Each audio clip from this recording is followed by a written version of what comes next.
First of all, let me explain that there are many answers and factors involved in this question. But first and foremost, in my opinion, it is very important that, in most cases, it is for the health of the tree. Why do we repot and when is yet another question that often is asked of me, and then again, the answers are varied, so let's get right into it and see if I can possibly answer some of your questions with the proper answers. In my opinion, after creating and working with many types of bonsai trees over the years, one of the most critical things we as bonsai artists need to learn and do with our bonsai is first watering properly and second repotting when needed for the health of the tree. Your main job as a bonsai artist is, of course, healthy trees, and you cannot attain that by sitting on the sidelines wondering what to do. So let's get on with it and see some of what is involved. First of all, we may be repotting because we only wish to change the values of the tree. By that, I mean perhaps we want a different pot for a different overall look and feel, or perhaps we want a different color of pot, or we wish to reposition the way the tree sits in the pot, and we may want to change some of the styling, which in turn often affects the pot chosen for the tree. Or, as stated above, perhaps we are repotting because the tree needs it for its total health. Which I might add is most often the reason we do repot our trees, and that is to keep them healthy and thriving for many years in pots. So when and how often do you repot? You may ask, and again, would answer that there are many factors that we would take into account. The type of tree or shrub, the health of that tree or shrub, and other reasons are many, but is your tree healthy and growing vigorously and strongly? If so, then why repot, I ask. But on the other hand, is it in need of repotting because it is root-bound or not growing anymore and just kind of sitting around on the bench not doing much? Do you want to repot it because you need or want a different pot that has a different shape, color, or style? Is it the proper time of the year to repot the tree, and is it healthy enough to repot? Once you are more experienced, then you will learn when and how, and it will be a task nearly every year for your deciduous trees and, of course, longer for conifers simply because conifers grow at a much slower pace than do deciduous trees. Although at this point in this article, I will endeavor to give you my own personal insight here. Many of the higher quality books on bonsai will attempt to impart to you the ancient knowledge passed down by the Chinese and/or Japanese, according to which it is generally recommended to prune and repot conifers every 3 to 5 years and deciduous trees every other year. I personally find this to be rubbish. I have been raising and growing bonsai trees and shrubs since the young age of 9, and I'm now nearly 80. I have trees in my collection that are truly as healthy as can be for any bonsai, and some have not been repotted on that timeline or any other time scale for many years. I pot or repot when it is, as explained above, for the health of the tree, but why, as the old saying goes, take a hammer and fix what is not broken.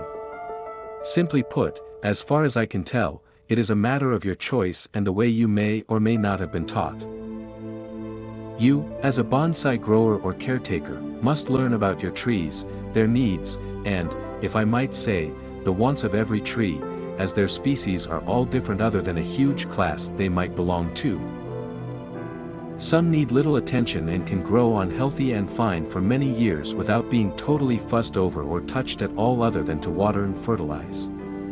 While others will need that so-called timetable and need attended to year after year by repotting, root pruning, and so forth.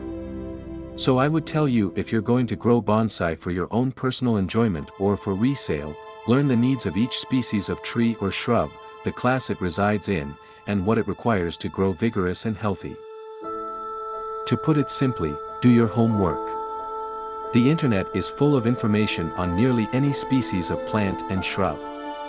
So if you do not do your due diligence, you've got no one to blame but yourself if your tree dies. Study its needs like a drill instructor in the service.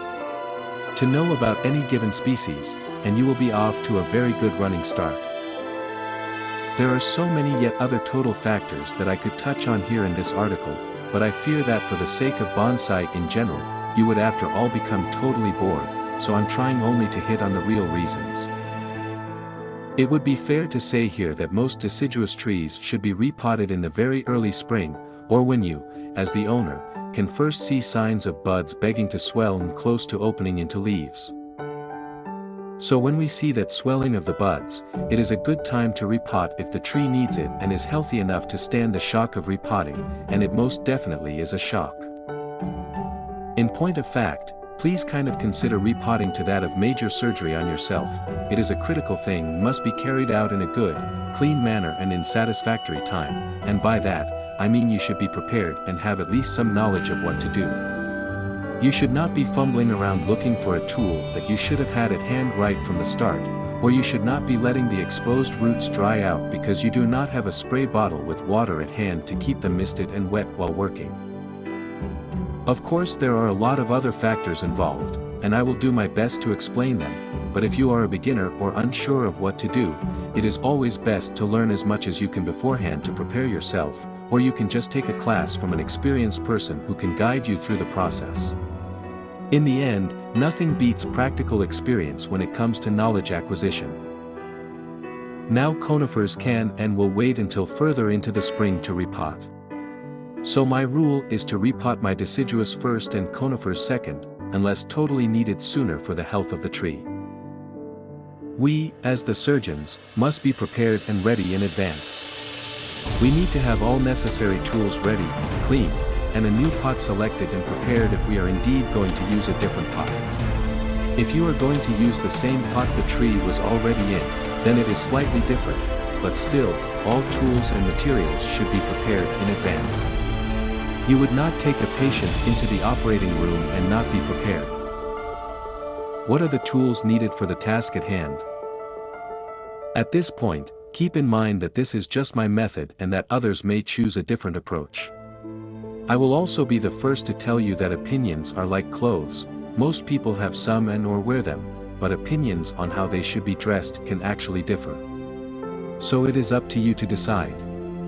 If you like my approach, go ahead and use it, if not, find someone else's method or way of doing it. Let me start by outlining how I use a new pot. I will ensure that my pot is prepared to receive the tree in advance.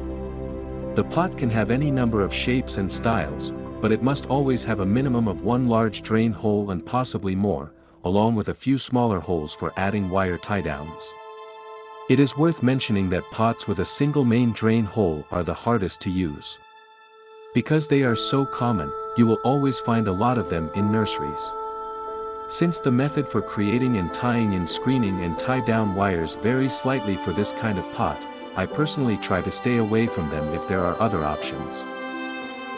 But if you're out and about pot shopping, then try to acquire a pot with more than one drain hole and at least two, if not more, smaller holes to insert wire tie-downs into the pot. Now let us assume that you have selected a new pot with these characteristics and are ready to prepare that pot. The first step is to cover the drain hole from the inside of the pot with some drain screening so that bugs and other insects, most often, cannot gain entrance into your pot from the underside. Turn your pot upside down on your working surface and measure across the drain hole from left to right or right to left. It does not matter the width of the drain screen you are going to use, and it should pass on either side of the drain hole at least ample enough to completely cover the hole and have some material left over all the way around that area. Then cut a piece of wire from at least a size 1 or 1.5 or possibly 2 or 2.5 of at least 3 times the length of the drain hole. Now it is important to note here that there are many different types of ties for the drain screen, but in this lesson I only use one, and that is of the U-shape, which is simply attained by bending and shaping the cut piece of wire in the shape of a U with equal lengths on either side. So if you were, for instance, to hold up your thumb and little finger straight up and tuck the rest of your fingers into your palm, you would form a U-shaped shape, and that is what you want with the wire tie for the main drain screen in your pot. I guess here it could be best explained that the shape would indeed look like a staple. Also, for the purpose of this demonstration, I'm going to use a pot that does indeed have only one main drain hole and some other holes for tie-down wires. Now in the picture below, you see the bottom of the pot, which could be any style of pot as long as it complements the tree, and of course, that is a different lesson in time. In fact, you can see a photo of the pot I chose and the equipment I used to repot it below. Thanks for watching, and please hit the subscribe button.